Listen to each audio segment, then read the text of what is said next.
Ang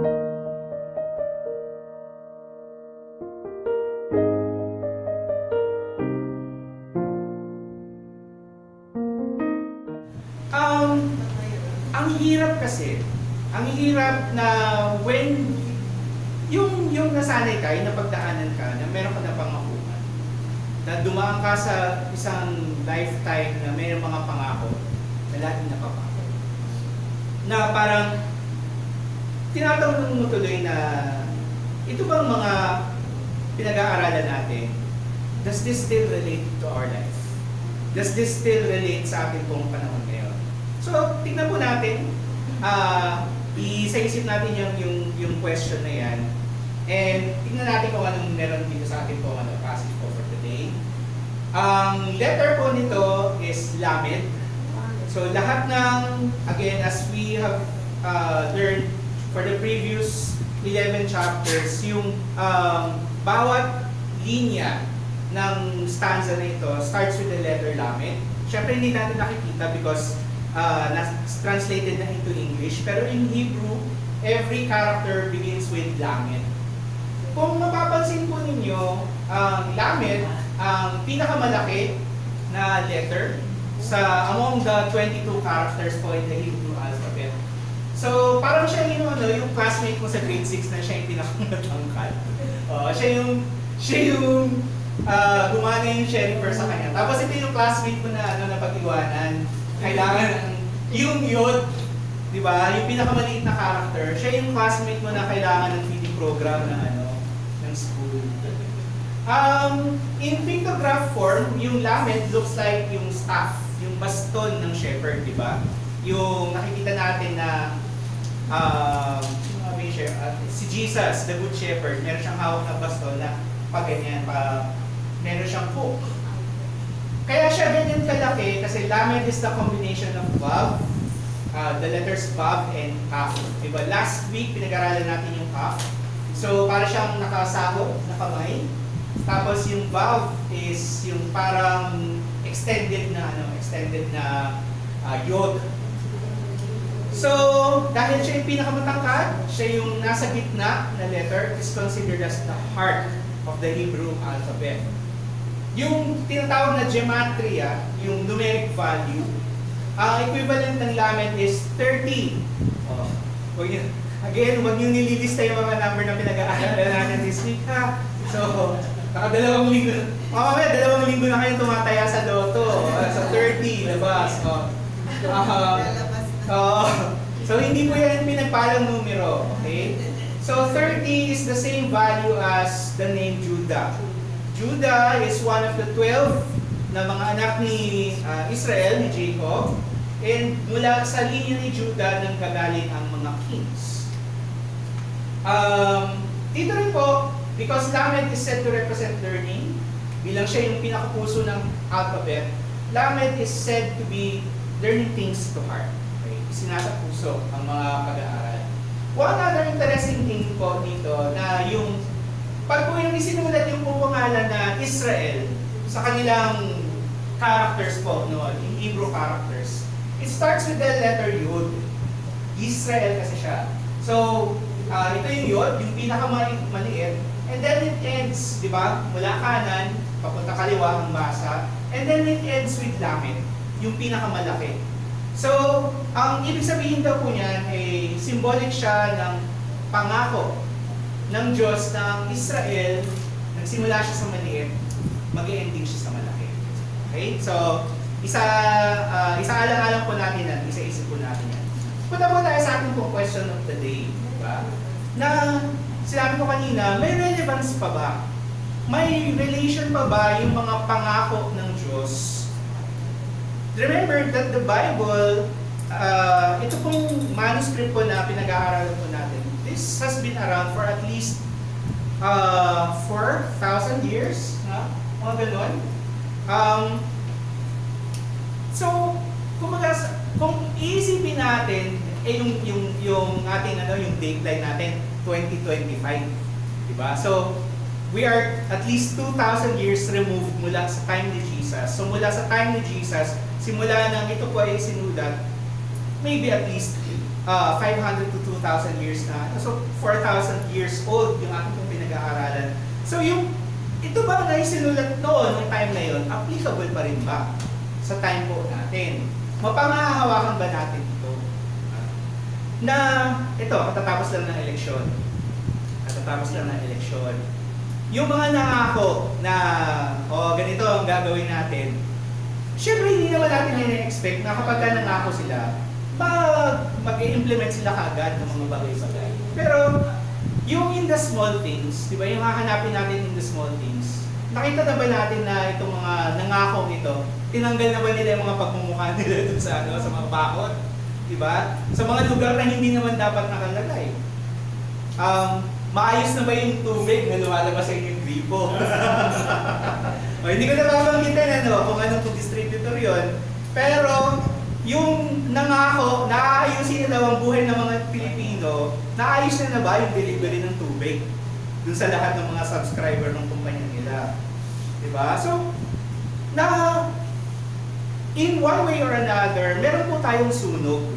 Meron tayong dala dun sa mga pangako na naririnig natin. Merong cynicism, sabi ng isang vlogger, sarcasm. Really sarcastic na tayo. Na, ano lang naman yan, eme lang naman yan yung sinasabi niya. Hindi naman totoo yan, ang chacharot lang sa salita natin ngayon. So, importanteng malaman natin kung applicable pa ba ang mga pangako ng Panginoon sa time natin. Kapag sinabi ng Panginoon that the Lord will provide, does the Lord really provide? Kapag sinabi ng Panginoon na I will heal you, di ba? I have plans to prosper you, plans to harm you. May effect pa ba itong mga pangakong ito? Di ba? Kasi one of the things din po na na-realize ko nitong mga nakaraang mga araw, na yung emphasis po natin about context, yung inaano natin na tama naman na kinukuha po natin ng scripture mula doon sa konteksto kung kailan siya sinulat. Ano ba yung prevailing na conditions, bakit naisulat yung mga ganitong klaseng text?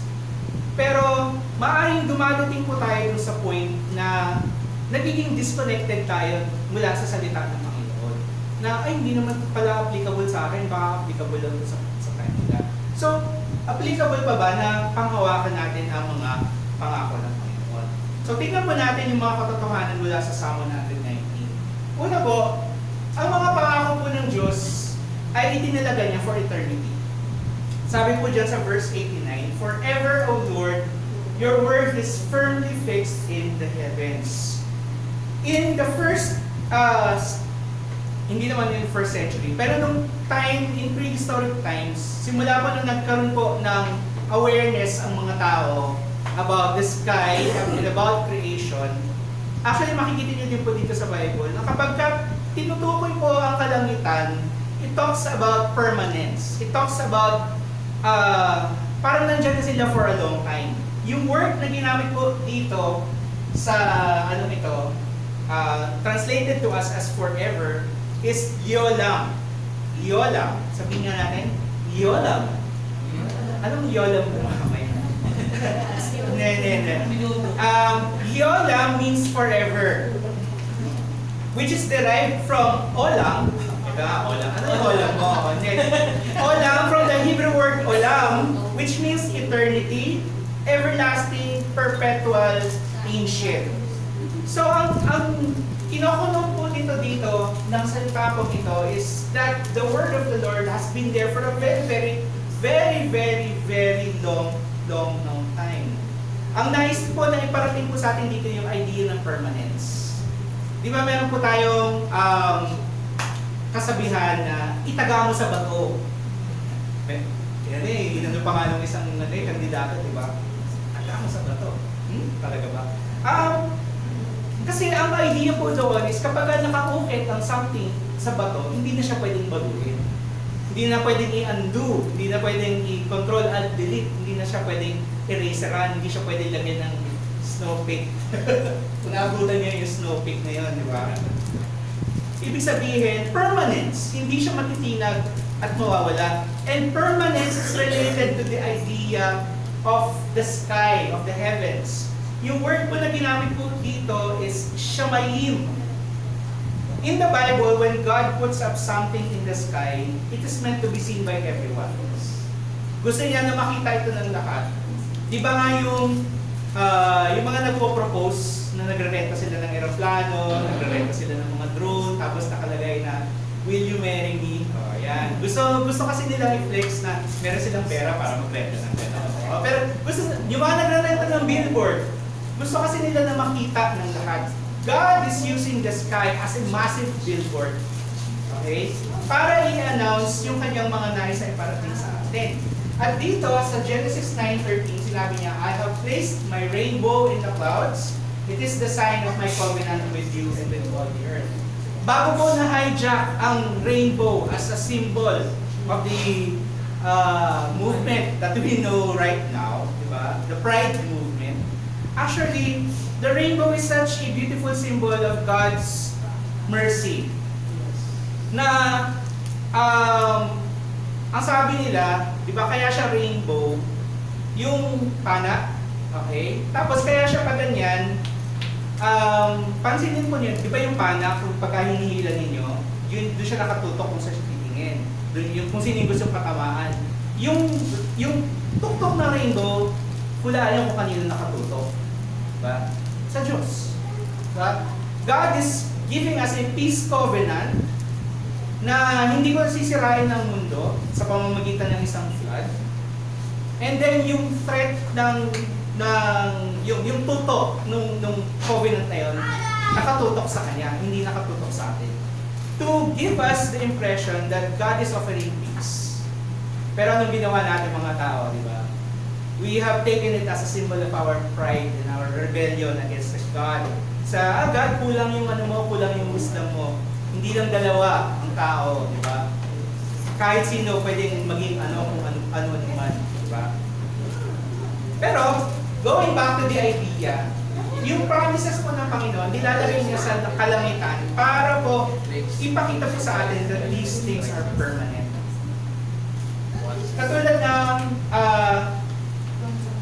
when we see that God's promises are set for eternity, ibig sabihin, hindi nagbabago-bago ang isip ng Panginoon. Hindi siya padalos-dalos. Hindi siya yung pagka nangako ka sa anak ko ng ganito, tapos mamaya nakalimutan mo na, next time na lang. Hindi siya ganon. For example, ito, sinabi Luke 23:43. Ito yung eksena na si Jesus naghihingalo, malapit na siya mamatay, tapos yung magnanakaw, sinabi sa kanya, Jesus, isama mo ako kung saan ka mapupunta. At anong sagot niya? Truly, I say to you, today you will be with me in paradise. And when something is written in scripture na meron sinabi, truly, ibig sabihin ng totoo yun. Walang stir, walang char, walang ems na sinasabi. Hindi, imagine mo, no, kung sinabi ni Jesus yun na, sige, mamamatay na tayo. Sasama ka sa akin sa paraiso. Tapos 5 minutes later, biglang sinabi, nung mamamatay na yung magnanakaw, sinabi, it's a prank! Diba?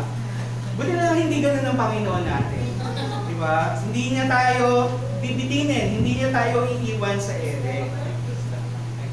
Hindi ito pangako na para lang gumaan yung loob nung magnanakaw habang siya ay namamatay na, habang siya ay nasa bingit ng kamatayan. Hindi rin siya pakonsuelo. Ito ay pangako na nagbibigay ng pag-asa. And when you look at it, na parang, parang lang siya dun sa sinabi ito ng Panginoon, para dun sa magnanakaw na namamatay. Pero when you think about it, God also offers His promise back sa atin, sa bagay sa atin. Na kung tayo ay maniniwala po sa Panginoong Jesus, pangahawakan po natin yung kanyang pagiging Diyos, yung kanyang pagpapatawad po sa atin, pwede po tayong sumama sa Kanya sa Diyos. When He calls us home, when He calls us na makasama po Niya. So, ang ibig sabihin po nito for us is that kung nais po natin na tahakin yung paraan, yung daan ng pangako, dapat po matutunan po natin yung asamin, yung salita ng Diyos, to delight in the Word of God. Kasi buhay po natin ang salita po ng Panginoon. Buhay natin ang salita nito. Sinabi natin kanina that Lamed represents the heart of learning. Diba? Sa atin po kasi, sa panahon natin ngayon, when we say na, salamat, maraming salamat kina Rochelle at kina Jopay na sinabi kung ano nasa puso mo, sundin mo. Oo. Na we think of the heart as yung kung saan nanggagaling yung ating mga feelings. Sana dalawa. Diba? Sinasabi ng mga bakit? Ba't dalawang? Tapos sabi ng isa na, oo na, saging lang kung saging. Pero saging lang ang may. So, kasi sinasabi natin na ang puso, nung nanggagaling, ayun nga di ba yung basketball team natin, puro puso, walang pulso. Ay, sorry. Sorry na. Hindi pwede puro puso lang, di ba? Pero sa Bible, when we talk about the heart, dito po in the Bible, yung kultura po ng when we talk about na yung isinasa puso natin ang mga bagay. Sa kultura po nila, sa kultura po ng Bible, the heart is kung saan po nagmumula yung buong pagkatao natin. Nandun yung ating pong emotions, nandun yung ating pong, hindi yung intellect, but the way that we act, the way that we speak, the way that we think. Kaya nga sinabi dito sa Proverbs verse 4, Proverbs chapter 4, verse 23, sinabi din, above all else, guard your heart, for everything you do flows from it. Diba? Naalala ko po ito kasi meron po isang kakilala na crush niya yung girl. Tapos sabi niya, ate, gusto ka nang ligawan. Tapos ang sabi nung babae sa kanya, ay, sorry, guard your heart. So nag-guard your heart siya. Ayan. Pero hindi dito ibig sabihin dito na bantayan mo kung ano yung nakaramdaman mo. Kasi nasabi dito, bantayan mo yung puso mo kasi it will lead you to everything that you act, everything that you do. Yung po yung konteksto po ng verse po na ito. Na yung lahat ng gagawin mo, sasabihin mo, iisipin mo, is influenced by the heart. Kaya po yung lamed, as the heart of learning, ang tinuturo ko dito is yung ating pong puso hindi nag-aasam sa salita po ng Panginoon. It might mean, pwede pong ang kapalit po nito yung buhay po natin. Yung buhay natin. When we say that we delight in God's Word, ibig sabihin sa puso natin to, hayaan natin na yung salita ng Panginoon gumabay sa ating pong pag-iisip, sa ating pong pagkilos, at sa ating pong pananalita. Yung word po dito na delight, ang ginamit po dito ng psalmist is sha'ashuim. Okay, sha'ashuim. Ang ibig po sabihin nito is to take great delight in something. Diba? Isipin po ninyo yung moment na nakita po ninyo yung anak po ninyo na meron siyang na-achieve. Kungyari, yung moment na nakita niyo yung anak niyo na first time siyang tumayo. Diba? First time siyang tumayo on his own. Ngayon kasi makukulit sila. Yung hindi na makuha ng gano'n, di ba? Kailangan marami pa sabihin para tumigil na. Pero yung moment na nakita niyo silang tumayo on their own, ano yung naramdaman ninyo? Masaya, di ba? That is delight. Diba? That is similar to sha'ashuim. Actually, related po yan sa Greek term na agapao, which means to have deep, selfless love and affection. Masaya ka, natutuwa ka para sa kanila dahil they achieved something. Diba?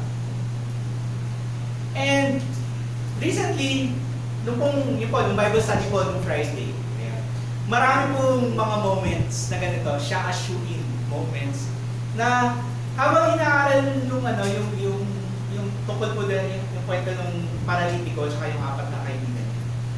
Doon sinabi na, ba't ngayon ko lang naisip yun? Bakit gano'n na yung realization na yung faith ng apat, di ba? Na hindi naman nila dadalhin yung kaibigan nilang paralitiko kung hindi sila naniniwala kay Jesus. Yung realization na, dapat pala, kung gusto natin na mas mapalapit tayo sa Panginoon, dapat isa-round natin yung sarili natin mga tao who will also bring us to Christ. Diba? Mga kaibigan na maglalapit sa atin sa Panginoon, kagaya nitong kaibigan na ito na naglapit sa kanilang paraling friend. Na yung realization na dahil sa kasalanan, we are paralyzed. Diba? Na hindi natin, we are paralyzed by fear, we are paralyzed by worthlessness, we are paralyzed na hindi na ako katanggap-tanggap. Diba? And then, nung sinabi ng Panginoon na your sins are forgiven, diba? Yung realization na, oo nga, no, pwede naman sabihin ng Panginoon na, o sige, magaling ka na, mag-TikTok ka na. Diba? Pero ang inuna ng Panginoon na pagalingin siya sa kanyang kasalanan, kasi yun yung pinaka-importante. Yun yung pinakamahalagang issue sa ating mga buhay. Kailangan mo natin ng kagalingan mula sa kasalanan na nagpaparalyze sa ating pong pagkatao. So, ayun, kung gusto niyo po ng mga ganong klaseng moments, ayan, samahan niyo po kami sa Bible study. Ang susunod po na Bible study, June 5. Ayan, June 5 sa bahay po nila ni Christy. So, yung discovery of learning something new, dahil nandito naman siya palagi. Nandito naman siya palagi. Pero it's parang nagmimina ng ginto na, uy, galing, meron kang treasure na nakukuha mula sa salita ng Panginoon. And that is delight, to take delight in the Word of God. Kailangan po natin itong mga moments na ito kasi ang buhay po natin sadyang maraming pagsubok. Kailangan natin laging ipaalala sa ating mga sarili na ang salita po ng Panginoon ay totoo, na ang salita po ng Panginoon is laging po natin maasahan. Kailangan po natin i-remind palagi sa ating pong pagkatao na ang Diyos po totoo sa kanyang mga pangako. Gaya ng isang tupa na tahimik na kumakain, sabi dun sa Psalm 23 verse 2, He makes me lie down in green pastures, He leads me beside still waters. That is a picture of contentment. Diba? Imagine niyo kung yung sheep, He makes me lie down in green pastures, tapos sinabi niya, pero Lord, kulang pa. Sorry Lord, kulang pa. Gusto ko pa ng, ayoko lang ng green pastures, gusto ko rin ng green money. Diba? Hindi naman masama, again, hindi masama ang pera. Diba? Pero, yung contentment, godliness with contentment is great thing. Sabi, diba? Na kailangan po natin na maging kontento sa ating pong sa binibigay po sa atin ng Panginoon so that hindi po tayo kakainin ng pride, hindi tayo kakainin ng worthlessness, hindi tayo kakainin na kailangan gawin ko itong mga bagay na ito para maging worthy ako sa harap ng Panginoon. So, pangalawa po, tandaan po natin na ang mga pangako ng Panginoon is extensions of His character. And if I remember right, nababanggit na po ito for the last 3 weeks, na yung mga pangako po ng Panginoon, hindi lang siya basta-basta po salita. Hindi siya basta-basta nandito lang sa Bible para i-memorize natin, ituro sa Sunday school, i-recite nila. Ngayon, nakakatuwa yung mga bata natin sa Sunday school. Oh, memory verse, pero binabasa nila. Diba? Pero umaasa po tayo. Wala pong problema, sige basahin ko nila. Pero umaasa po tayo na ito pong mga pagkakataon nito, ito po yung mga natatanim yung salita ng Panginoon sa kanilang pong puso at a young age. Kasi po, ganun din po yung pinagdaanan ko po before. Some of our kids, magaling talaga sila mag-memorize. Yung isang tingin lang nila, kabisado na nilang lahat. Pero ang mahalaga is that we continue to teach them Scripture. We teach them the Word of God. At dito po makikita po natin na ang mga pangako po ng Diyos are extensions of His character. These are not just words and letters na nandito po sa ating pong Bible. Ito po ay pagpapakilala ng character ng Diyos. Sa verse 90, Your faithfulness endures to all generations. Diba? You have established the earth and it stands fast.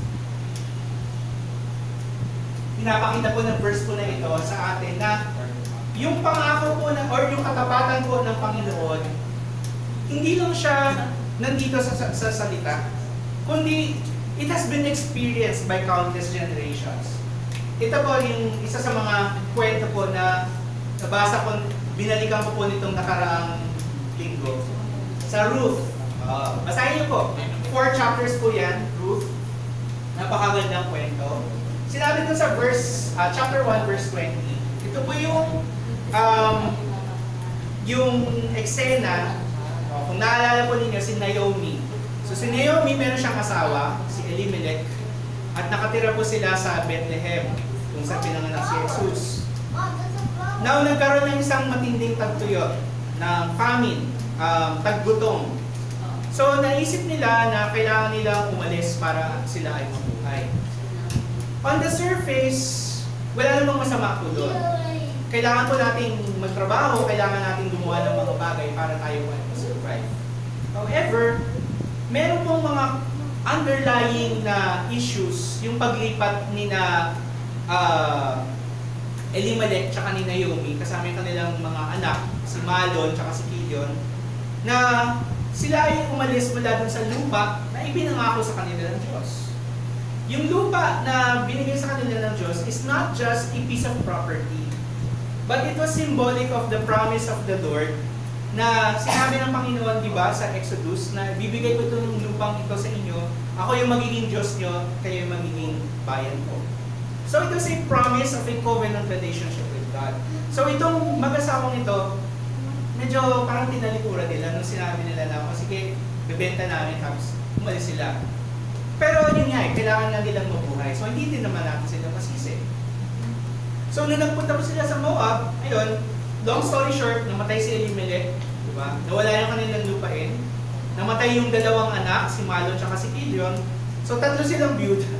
La byuda de, silang tatlong manuga.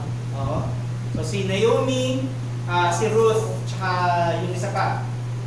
Tapos, yung sinabi niya na, umuwi na lang kayo sa mga pamilya niyo, mas mabubuhay kayo. Remember, when a widow, ang isang widow is a slow death kasi wala siyang pagkakataon for employment, kabuhayan, di ba? Pero si Ruth, siya ay nagpumilit sa kanyang binan, sabi niya, huwag mo kong itakwil, sasama ako kung saan ka pupunta, your people will be my people, your God will be my God. So bumalik sila sa Bethlehem, nabalitaan ni Naomi na parang umuokay na ang sitwasyon sa Bethlehem, so umuwi sila. So pagdating nila sa bayan, sabi ng mga tao, "Uy, nandiyan na si Naomi." Kaya so kumalat ka agad sa GC na nakauwi na si Naomi. Tapos di syempre naglabasan yung mga Mars sa kanilang mga gate. At nakita nila naglalakad si Naomi pabalik sa bahay. Tapos ang sabi ni Naomi, balik mo na tayo.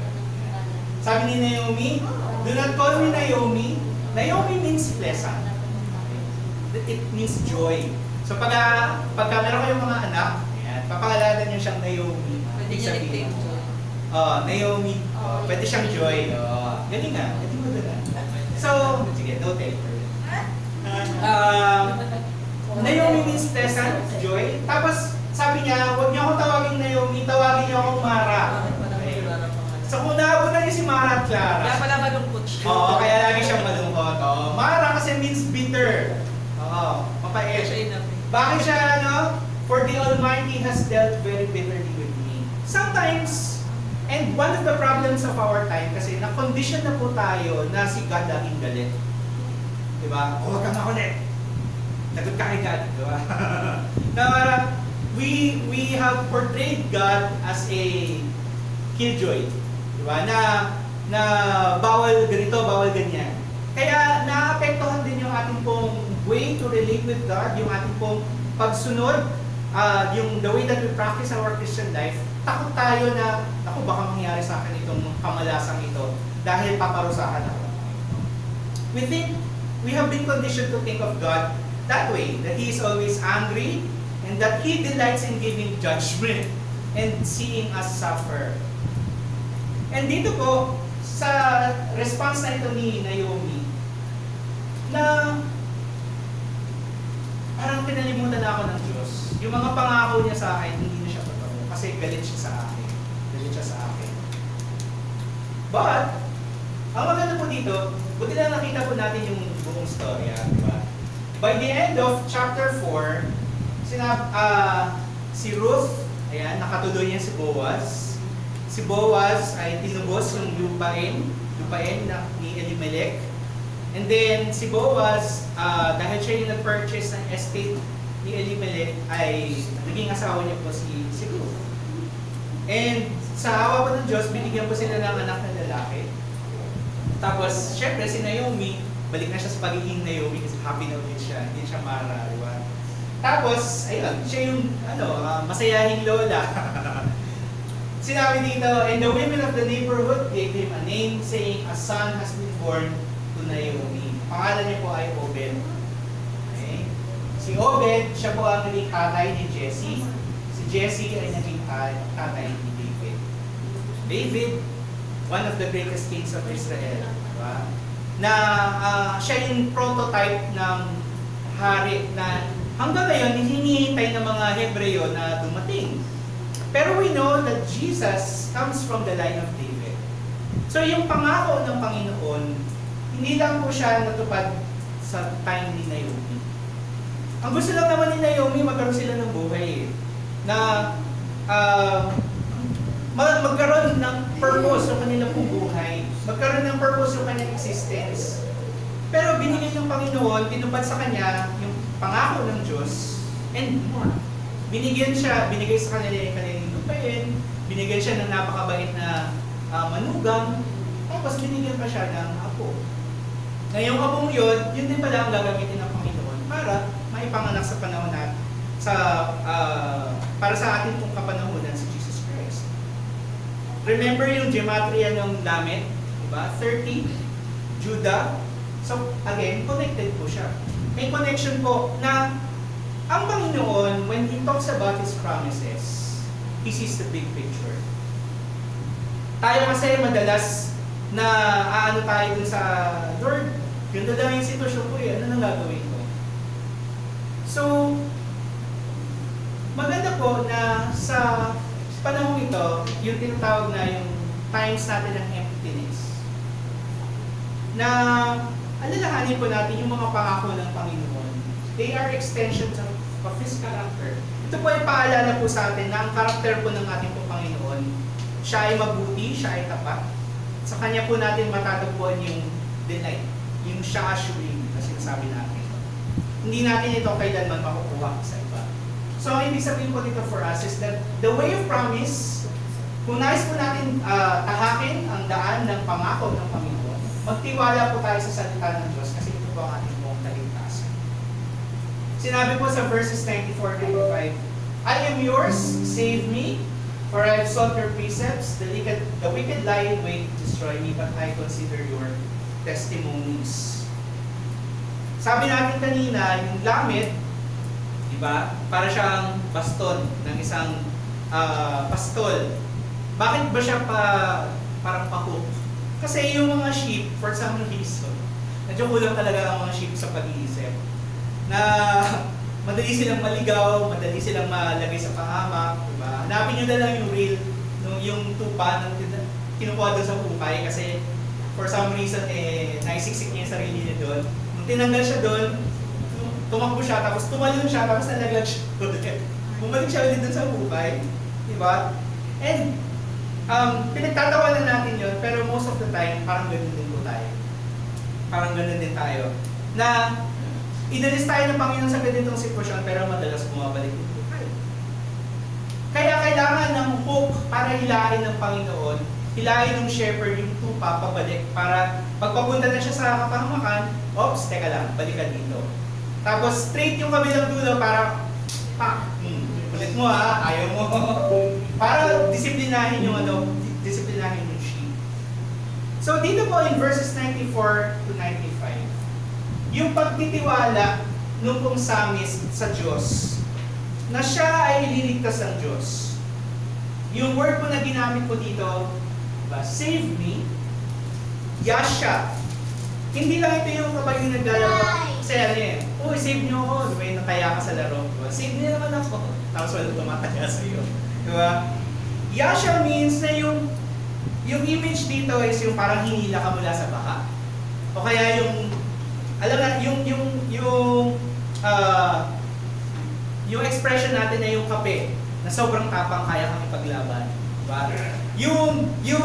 Yun yung yasha. Diba? Yung kaya kang ipaglaban, kayang pagtanggol yung reputasyon mo, kaya ipagtanggol yung tipong makikipag-away para sa'yo. Yun yung yasha. And that is, nung sinabi dito na, I am yours, sinabi dito ng psalmist na, sa iyo ako Panginoon eh. So huwag mo akong kalimutan, iligtas mo ako. Yasha conveys the idea that the Lord is there to defend us. He is there to fight for us and to deliver us. Okay? Consider yung desperation ng mga disciples. Diba? Pinag-aralan natin ito sa PBS. Nung nandun sila sa bangka, tumatawid sila ng Sea of Galilee, nagkaroon ng bagyo. Tapos si Jesus nandun lang sa dulo, anong ginagawa ni Jesus? Nag-text. Hindi, natutulog lang siya. Tapos yung mga disciples, sobrang panic mode na, lulubog na. Nakalimutan nila si Jesus kasama nila. Diba? Until na na-realize nila, oh Jesus, gumising ka. Tapos sinabi lang ni Jesus, ang sabi ni Jesus, kalma. Diba? Kalma lang tayo. Sinabi ni Jesus na tumigil. Tumigil ang buong bagyo. Tapos sinabi, actually, dun sa text, sinabi niya na, why are you so afraid, O you of little faith? Iniisip kasi natin na sa mga ganitong sitwasyon, ay lalakihan ko lang yung faith ko. Diba? Ay, kulang siguro yung faith ko, kaya ako pinapahirapan ng ganito ng Panginoon. The issue here is not whether malaki or maliit ang faith mo. The issue here is, meron ba? Meron ba tayong pagtitiwala sa Panginoon? Meron ba tayong faith? I-compare po natin ito dun sa sitwasyon po nung paralitiko at nung kanyang apat na kaibigan na gagawin po nila ang lahat para lang madala yung kanilang kaibigan dun sa harap ni Jesus. Kaya nung nakita ng Panginoon yung kanilang their plural faith, sinabi niya na dun sa paralitiko, your sins are forgiven. Jesus honored their faith by saving the paralytic man from his sins. So, even though mahirap, aaminin ko po sa inyo po na, ayun nga struggle ko po ito pong nakaraang linggo, na parang ano bang sense nitong passage po nito? Kasi, it does not make sense. Sometimes yung pangako ng Panginoon, bakit ganito? Lord, akala ko ganito na yung mangyayari, pero bakit ganito yung nangyayari? Bakit may pagsubok dumadating sa ating church? Bakit may mga pagsubok na dumadating sa ating buhay? Bakit may mga pagsubok na dumadating sa buhay ng bawat isa po sa atin? Pero, sinabi dito na, ito nga dito natin makikita po yung pagtitiwala ni David sa Psalm 23. Sinabi niya, even though I walk through the valley of the shadow of death, I will fear no evil. Bakit? For you are with me. And then, hindi niya lang basta kasama ang Panginoon. Sinabi niya, your rod and your staff, they comfort me. These are symbols of God's discipline. God's loving care. Na hindi tayo bilang sheep, hindi niya tayo hahayaan na maggala mag-isa. Hindi sasamahan niya tayo, hihilahin niya tayo pabalik kapag tayo papunta sa mga lugar na pwede tayong mapahamak. Diba?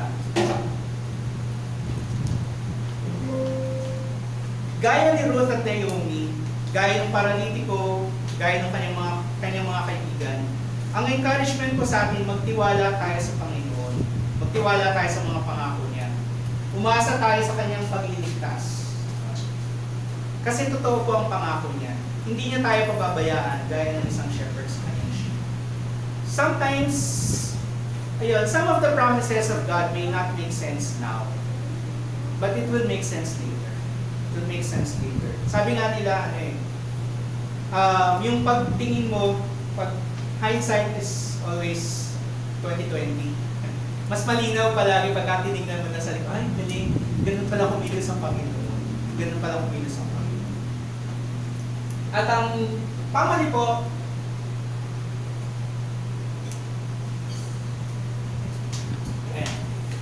pamali po dito, ang mga pangako po ng Diyos ay ebidensya ng kanya pong sovereignty, ng kanya pong authority. Sinabi po sa verse 91, by your appointment, diba?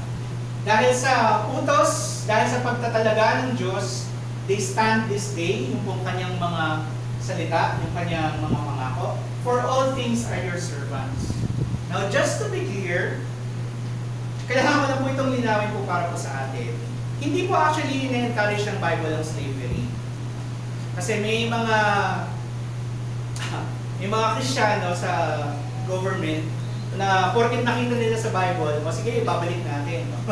Gagawin natin, kasi kailangan natin maging biblical, so dapat ibalik natin ang death penalty, ganyan. Ibalik na rin natin yung pagpapako ng mga tao sa krus, di ba? Kung gusto natin na maging biblical tayo.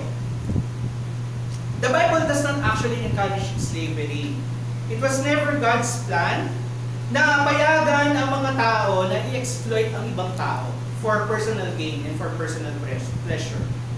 Pero yung context po dito na sinasabi, yung tinutukoy ng verse 91, ang tinutukoy po nito is yung relationship ng all creation with God as the Master. And yung relationship na yun highlights yung kanya pong authority over everything. Yung authority ng Diyos sa lahat, bilang may likha ng lahat. Yung hina-highlight po actually dito na relationship, yung tinatawag po dito na bond servant. And this is also the relationship na hina-highlight ni Paul sa kanya pong mga letters, na tayo po ay bond servant ng Panginoon. Tayo ay mga alipin. Hindi ito alipin na ina-exploit ng Panginoon. Kasi yung sa konteksto natin, ako'y alipin ko. Yung kahit, ayun tayo di ba? Kahit na yung nahihirapan ka na sa toxic relationship, na, hindi, mahal ko siya di ba? Gusto natin na gano'n. Gusto natin na gano'n. Pero hindi po yun yung nais po ng Panginoon sa atin. The Lord does not call us to a toxic relationship. This is a bond-servant relationship where yung person, the servant, willingly commits his life in the service of the Master. Na kino-consider niya yung sarili niya na hindi property ng Master, but willing siya na bibigay ko yung buhay ko in service of you. Ang pinakamagandang example po dito, yung mga kasambahay na tumanda na, kasama ng kanilang mga alaga, kasama ng kanilang mga pamilya, di ba? Yung hindi na siya nakapag-asawa dahil dinalagaan yung mga anak ng Master, di ba? Kasi hindi na sila actually tinuturing na mga kasambahay lang. Tinuturing sila member ng pamilya. Di ba? Ginawa nila yon kasi hindi dahil sa in the onset siguro sa simula, may sila mga ganitong mga pangangailangan. Pero yung relationship nila is built on trust. Diba? It's built on trust na pagsisilbihan kita kasi alam ko hindi mo ako pababayaan. And that is the relationship that God wants of us. Na tayo po ay mahalin natin siya, sundin natin yung kanyang mga utos, and then magtiwala tayo na hindi na tayo pababayaan. Sa makatuwid, ang mga pangako ng Diyos ay patunay ng kanyang authority sa lahat ng bagay. Kaya pwede po natin siyang pagkatiwalaan. Hindi ito pangakong napapako. Di ba? God is more than that. He has authority and He delivers His promises. Tandaan po natin na ang daan o ang paraan ng pangako ay pagsunod sa salita ng Diyos because this is our freedom. Yun nga lagi sinasabi na yung ayoko maging Christian kasi madaming bawal dyan. Diba? Ayokong sumama sa inyo kasi daming bawal. Pero ang totoo, when you become a Christian, when you become a follower of Christ, ang pagsunod kay Kristo ay nagbibigay sa atin ng kalayaan. Hindi kalayaan para gawin yung lahat ng gusto natin. Gano'n naman pala yun. Sige, party-party na ako. Tapos, kasi kahit mamatay ako. Hindi. Diba? Just as a fish is free, as long as nandun siya dun sa tubig. Diba? Kapag tinanggal mo na yung isda, hinamo mo na, tapos yun, nilagay mo na sa pwesto nila Ate Christy. Hindi na free yun. Oh, may bayad na yun. Kailangan mo na siyang bayaran at tubusin para iluto. Diba? Pero as long as yung isda, nananatili siya sa tubig, they remain free. Kasi nandun siya sa, kung saan siya dinisenyo ng Panginoon. Hindi naman dinisenyo ng Panginoon ang isda para sa, ano natin, diba? Sa ama mo. Gulat kami, isdang gumagano-gano. Diba? God designed the fish for water. Tayo dinisenyo po ng Panginoon to worship Him. To find our delight on Him. Sinabi dito sa verse 96, I have seen a limit to all perfection, but your commandment is exceedingly broad. Sumakit yung ulo ko po dito, kakaisip, ano ba ibig sabihin itong verse na ito? Pero, salamat po sa Panginoon kasi ang tinuturo ko actually dito, yung may hangganan po yung kakayanan natin mga tao para pagbutihin yung sarili natin. So, ibig sabihin, hindi natin talaga kayang maging perfect sa harap ng Panginoon. Hindi natin kakayanin yun. Pero, your commandment is exceedingly broad. Ibig sabihin, as long as we remain within the boundaries of the commands of God, malaya tayo. Yung word po dito na ginamit is, it tells of yung parang isang napakalawak na bukid na pwede kang tumakbo na kahit saan, di ba? Basta nandun ka sa loob ng bukid na yun, i-enjoy mo yung sarili mo, pagurin mo yung sarili mo, yun, freedom. As long as we are in the bounds of the commandments of the, yung kung ano po kung nais ng Panginoon po sa atin, we are free. We are free. For example, di ba, ang speed limit po dito sa Lancaster is, napapansin po ninyo, ilan? 40. Oo. Pero, sa loob ng village, 20. Pero, bakit ang daming hindi sumusunod? Diba? Kasi ang daming naka-park, diba? Bakit hindi 60 or 80 ang limit natin sa loob ng Lancaster? Kasi, may masasagasaan, di ba? Hindi po expressway. Hindi po expressway. Pero ang dami kong naririnig dyan, yung mga motor na, wow, okay. Diba? Ayan. Diba? Kaya po, may limit dyan para hindi madisgrasya yung mga sasakyan. Hindi rin tayo makadisgrasya ng property, hindi tayo makadisgrasya ng tao. Diba? Nandyan yung limit para, hindi para i-restrain yung ano natin. Pinipigilan niyo yung aking opportunity to express myself. Gusto kong tumakbo ng 80. Makatakbo ng 80, makakasagasa ka ng hanap ba yun? Diba? Nandyan yung limit para ang lahat, pwede tayong mag-enjoy, pwede tayong manatiling ligtas. Nang hindi tayo nakakadisgrasya, nakakaabala sa iba. And that is the same with God's laws.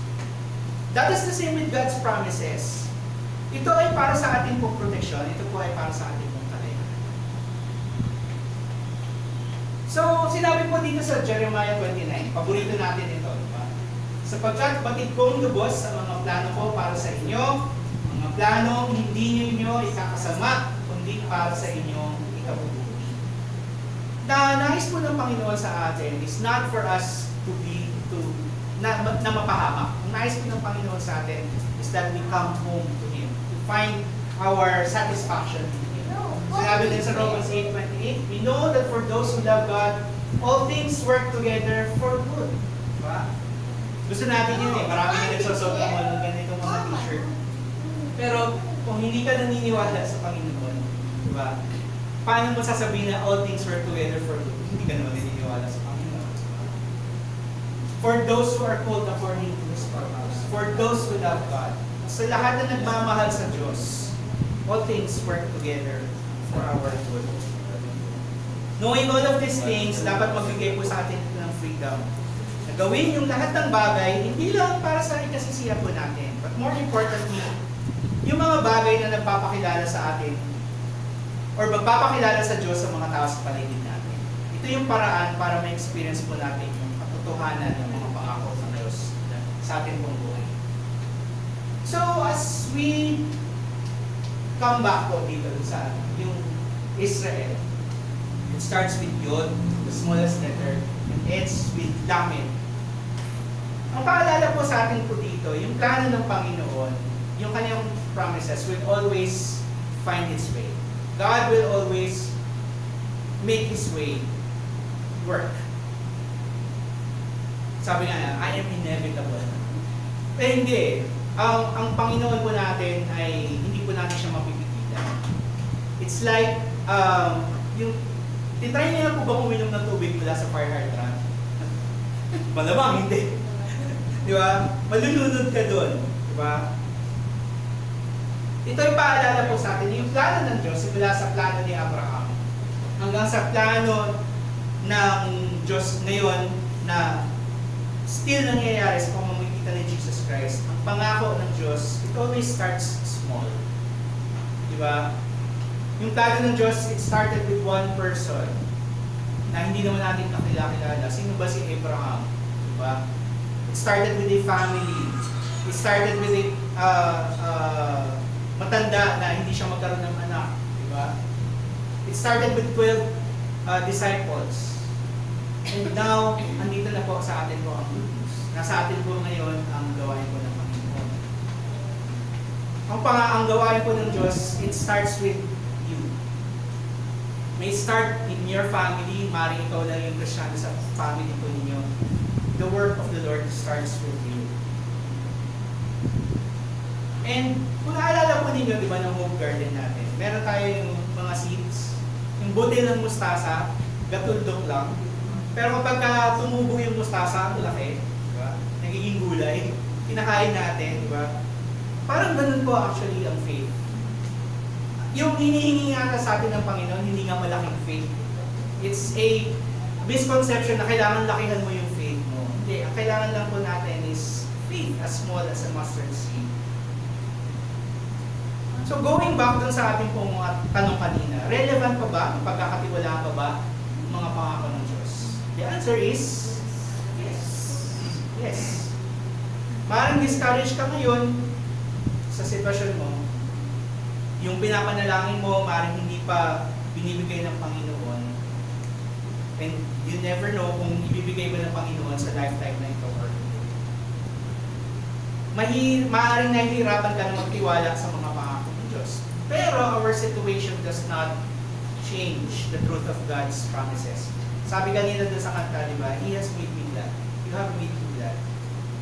So hilingin natin sa Panginoon yung faith, kahit nakasiliit ng butil ng mustasa. Di ba? Na Lord, ito lang po. Bigyan niyo po ako ng titing na faith ko nito para po magtiwala po sa inyo. Umasa po tayo na tutuparin ng Diyos sa kanyang mga pangako ayon sa kanyang timing at sa kanyang glory sa ating pong buhay. So gaano tayo naniniwala sa mga pangako ng Diyos sa kanyang salita? And if we want to know more about the promises of God, basahin po natin ito. Basahin po natin siya. Naniniwala ba tayo sa mga pangako ng Diyos? Titiwala tayo sa kanyang kabutihan? Kinikilala ba natin ang authority ng Diyos sa ating buhay? Or in-expect na lang natin na siya yung mag-adjust sa atin? So the way of promise challenges us to trust in God's goodness and His authority. Ang pagtitiwala natin kay Kristo ay pagkilala natin sa mga pangako ng Diyos at sa katotohanan nito. So umasa po tayo na tutuparin ng Diyos yung kanyang mga pangako sa ating buhay. We may not see the fulfillment of that promise, but still panghawakan po natin yung mga promises po niya. Ang promises ng Diyos, hindi po siya mapapako. In fact, si Kristo ipinako para matupad yung pangako ng Diyos. At ano yung pangakong yun? Kaligtasan, kapayapaan para po sa ating lahat. Magtiwala tayo, sumunod kay Kristo, habang hinihintay natin yung katuparan ng promises, yung fulfillment ng lahat ng pangako ng Diyos sa atin. And then namnamin natin ito para magbigay po sa atin ng delight at kalakasan po sa bawat. This is the way of promise. This is the way. Ano lang,